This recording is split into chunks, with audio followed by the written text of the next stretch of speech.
Whole of England here, and today we are taking a look at the Tier 7 Japanese battleship, the Ashitaka. Now, like I say, this is the first impressions video, so it's not really a detailed explanation of how the ship plays, it's more just how I've really just taken the ship in the first couple of games. So, I played one game in it, but that ended pretty prematurely, and as you can just see here, the team lineup. And so I thought, okay, I'll try another game, and thankfully I did just get that very, very nice team matchup where, as you can see, I am top tier. Now, what I found from this ship, because I did also play some subsequent games as well, because I wanted to get to some sort of higher tier matchmaking as well, to which I did actually manage to get into a tier 9 game, and from what I can see, this ship actually is just generally a very, very good performer. As regardless of the actual tiers I've been going against, it has just performed pretty amazingly. As you know, in this game, as you're about to see, it performs incredibly well, and even at higher tiers, it still manages to hold its own when versing things such as the Jean Bart, the Soyuz, as well as any other higher tier ships. Now, obviously, I'm showing you this one just because this is the one I chose to record, and thankfully, it was a good game, as you're about to see from this Pensacola. I feel kind of bad for him, to be honest, because he was the one that said good luck back to me, and that one shell, 12,600 damage, and I managed to get a Citadel. Unfortunately for this guy, I mean, he got the Citadel, he's just lost pretty much half his HP, but he is kind of making a mistake, so I'm hoping from this unfortunate experience he's learnt a lesson that, you know, when you're facing quite a few a single battleship and a few of the heavy cruisers, well, not even heavy cruisers, actually, just cruisers, you know, you're going to start turning away, or at least trying to dodge the shots, but instead, yeah, it's just kind of sad to see. And a double Citadel, another load of damage, and that gains me my first kill, allowing me to deal a total of 25,000 damage, only about, that's about a minute or two into the actual game. Now over here you can see there are actually three of the ships. So there's the Genizer now, there is the Fuso, the New York, as well as there should be a New Mexico popping up in a second. Yeah, there he is. And yeah, these are the ones that are going to be featuring most in this game. And what I'd like to say, I mean, from what you've already seen, is the guns are probably the most, I guess, appealing and the best features of this ship, as you actually have you can see here, you've got 5 double gun turrets there, and they are incredibly powerful. You know, they've got very, very long range, they've got 19.9 kilometers. I mean, you don't get a spotter plane, but from how I've played so far, it doesn't really seem like something you're actually going to need in this ship, because that range is going to pretty much suffice any need you're going to have throughout most games, and generally they're just very, very good, as they've got very good accuracy. I mean, I did test this in a test game where I went against all the way from, I think it was, the tier 5 Japanese battleship all the way up to the tier 10. So all of those tested the sort of the armor penetration and as well as some of the HE damage. I mean, in this game I don't actually show any of the high explosive, as I just got given too many broadside opportunities. However, you just saw there, I just got a 14,000 damage salvo there, just from 4 penetrations, as well as the shots I got off before. Now, going on to the other parameters of the ship that I found so far, is that it's armoured. It is well armoured enough, however, it isn't that well armoured, if that makes sense. So it won't just, you know, be really badly damaged from any angle. However, especially when you're versing either the same tier or tiers higher, they are going to, you know, deal severe damage, especially if you don't angle your armour properly. I mean, if you give a broadside and you've got, say, a tier 9 going on against you, you know, or at least battleship that is in this case, it is going to really, really hurt you. So you are going to have to be careful, because the armour on this, it's not great, but it will do, sort of thing. So, I mean, a tier like this, it's not really going to take too much damage. So, you know, you've got these sort of tier 5, tier 6 battleships going against me, and unless I've actually given them a broadside, they're not really going to be dealing too much damage. As you know, I've already taken quite a few salvos. I mean, 474k potential damage. I mean, yeah, I have used the damage con, but even so, that's that.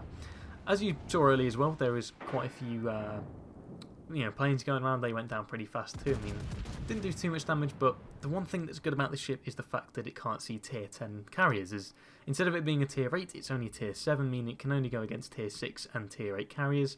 So, in my opinion, that is quite good, unless you do get a very heavy CV game. But if that's the case, then I think the best solution would just really be sticking with your team, as, you know, that's the best sort of chance you've got. You know, you've got multiple people, multiple amounts of AA, and hopefully the CVs will choose someone else, but I mean, that's that. But overall, I think this is definitely a very well worth ship to get. I mean, I got it from after opening quite a few Christmas containers, so I mean, I think I got it at I guess technically discounted rate because of, you know, it was cheaper to get the extra containers than it was to get the ship, but I think only by a small margin. But even so, I'd say it's still probably a very good purchase. Now, as well as that, you can probably see by my actual upgrades. I mean, I showed them earlier, I'll just pop them up again with the actual upgrades and captain skills here. I mean, this is what I feel best is. You can see the concealment isn't amazing, so 16.8 kilometers. I mean, that's with this camouflage as well. And honestly, I mean, yeah, okay, you do get the 10% reduction in concealment. However, I don't really think that's going to be too necessary, as you get a 1.6k off. Or if you're, say, taking HE spam from a few ships, then I think I'd rather go for the survivability, because you're going to be seen anyway, so you might as well try and survive as long as you can. So in this situation, I'm being pushed by the New Mexico and the Fuso, and seeing as they've both fired, I chose this was probably the best time to actually start turning, as obviously they've got around 30 seconds reload time, so I think, you know what, I've probably got a good chance of sort of getting around here, and thankfully, I don't know why, but this Fuso decided not to aim at me while I'm turning broadside and shoot at someone else. I mean, I know I certainly would have taken that opportunity, but the New Mexico obviously saw that, tried it, but I'd already got too good an angle because of the amount of time I had left, thankfully. And then that allows me to return fire from 41k to the side of New Mexico and bring them down to 28 by doing a 13k salvo. And that's what I mean with these guns, they are really good. I mean, even when I was firing against, say, some of the tier 9s and tier 9s and 10s, I mean, it won't even face a tier 10. However, you know, I just did that just to generally test the actual armour capabilities of it, and it still managed to penetrate really well. So overall, I think this is a very powerful ship. So going against, you know, actual battleships here, it's going to do a lot of damage, especially when they're giving me size like this, like 39k here, and watch this. That was disgusting. 4 penetrations, 4 overpens, 30k, and got a citadel. That's just really good. I mean, obviously I'm still taking a decent amount of damage here because, I mean, you can see, I mean, I'm down to actually just under 20k health, but thankfully because I've gone for the superintendent skill, I've got an additional repair party anyway, allowing me to get a bit more HP back. But even so, I think this is just going very, very well. I mean, obviously, I didn't really want to carry on versing them because there is obviously that Scane, as well as the Fuso and the New Mexico, so I thought it probably is best if I start kiting away and doing the damage while running away and, you know, healing up, and thankfully those New Mexico shells just ricocheted, but the Fusos, they get just a very nice angle there, but even so, that Fuso's dead anyway from that Helena, I think it is. Is it? Yeah, it is the Helena. But either way, that's quite good. Is now the New Mexico, he kind of sort of veered off quite a bit, meaning I was able to sort of kite away, and now I can sort of heal whilst he's behind a mountain, and the Scane is still very far as well. However, I do nearly hit this island, but thankfully I'm like, oh wait a second, I can't make that full turn, so slow down until my rudder shifted completely, and then start speeding up so I can just about evade this. And that's another thing that I find that's quite good about the ship as well. I mean, I do have the Sierra Mike flag equipped, so I do have a 5% speed boost, but even so, without that, it's still a pretty fast ship, especially when it does get to full speed. I mean, actual manoeuvrability, it's, you know, it takes a bit for the rudder to shift, etc. But I mean, as long as you sort of plan your path, I guess, somewhat in advance, and where, you know, the gun rotation speed as well, it's not the fastest, but as again, if you just plan that ahead, then that is still going to be pretty okay. I mean, the Virza is actually going for me here. I mean, I've already taken down one of the planes, and thankfully he does miss, and I guess that's kind of put him off, but you know, that's meant I've not really taken too much damage. But already you can see now my repair party is about to come off cooldown, so I can already heal again, and whew, 16k, 2 shots, and managed to get a citadel, and then I've still got the 2 guns at the front, which I just think is really, really good. I mean, as I say, I mean, the one thing I guess I can take from this though is, you know, this is still, I guess, not an elevated score, because I mean, this is my second game in it, so, you know, I don't know how to optimally play this ship yet, just my first impressions, but I guess this is still, you know, lower tiers I'm going against technically, so I mean, they are possibly going to be near at the game, and obviously giving me broadsides and just, I guess, more favourable shots like that. I mean, really, I'm at 140k HP or just under, and you can see we're winning. We've got 3 caps, they've only got 46 points, and we're just under. Oof, another 2 and a bit K, only overpens there though. So this game is pretty much in the bag. So at this point I'm thinking, you know, I'm kind of greedy. This I wouldn't normally do, as I'm like, okay, I need my guns to start shifting around faster. I say I wouldn't normally do this, but I mean, we're about to win, so I thought, I really want to get some damage in, so I start turning to just get my guns around faster so I can get another shot in. And obviously the New Mexico sees, like, hey up, that's going to be very nice to hit. But my guns do get around before we lose, but he does evidently either get quite a few nice penetrations or he gets a single citadel. Yeah, I'm going to be honest, that was a pretty awful trade. A single overpen was not worth losing 12,000 HP for, but even so, I mean, at the end of the day, I was being greedy and just hoping to get that extra shot. However, I mean, the reload time, I mean, I don't actually have the adrenaline rush, so this is still a 31-second reload time, but I'm not really too bothered about that, but I can still get these shots off here. Just waiting for these to go off. Yep, there we go. Very nice indeed.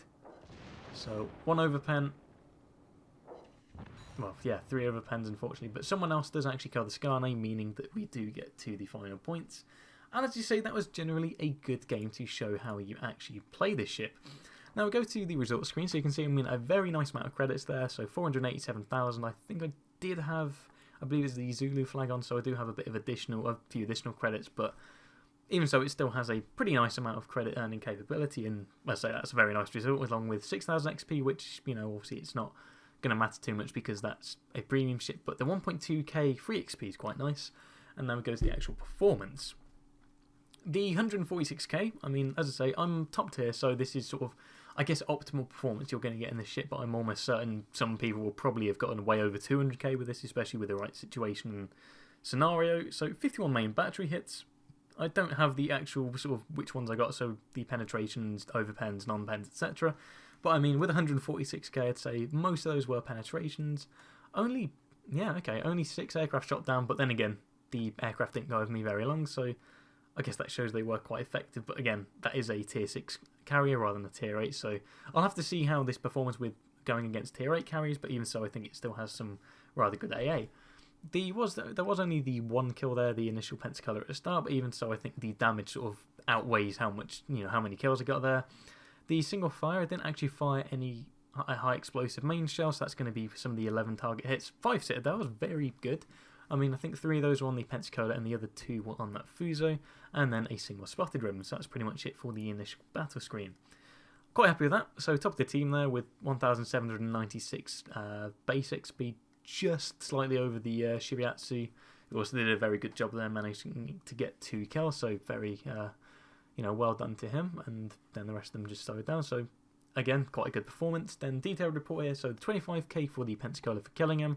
I mean, 50k on the Fuso is quite nice, and again, 46k on the New Mexico, and the rest of them, yeah, just small amounts. I mean, if I'd have managed to get a few more shots onto those others, I mean, it would be nice if some of those other battleships had come over to my side of the map, and then I probably could have got a bit more damage, but even so, I'm very happy with how it goes, and yeah, you can see there isn't a single high explosive shell fired there, so 144k with the main batteries, 800 with the secondaries, and then just 1.8k with fires till he put that out. So overall, very good. I mean, potential damage is 2 million there, or at least just under 2 million, so that's pretty good.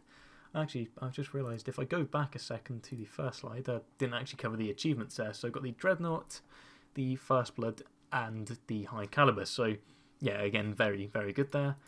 And then go to the last screen here, so this is just the actual credits and XP. So I mean, after the service and resupply, that's only taken off 43k, so overall, that's very nice. I mean, 80k with the modifiers there, but the actual just base received was 406, and even without premium, 270k is still very good, so I'm very happy with that. And then the XP here, I mean, yeah, I've got the daily win bonus, the clan bonus, etc., but even so, that's very nice, and the actual free XP is also very good. Now then, that is pretty much it from me with this video. I just wanted to show you my general impressions as well as the gameplay of the Ashitaka, and as a sort of TLDR, I think this is a very good ship. If you did get a chance to buy this, let's say you've got a coupon or something in the store, then I would recommend this if you are considering buying it.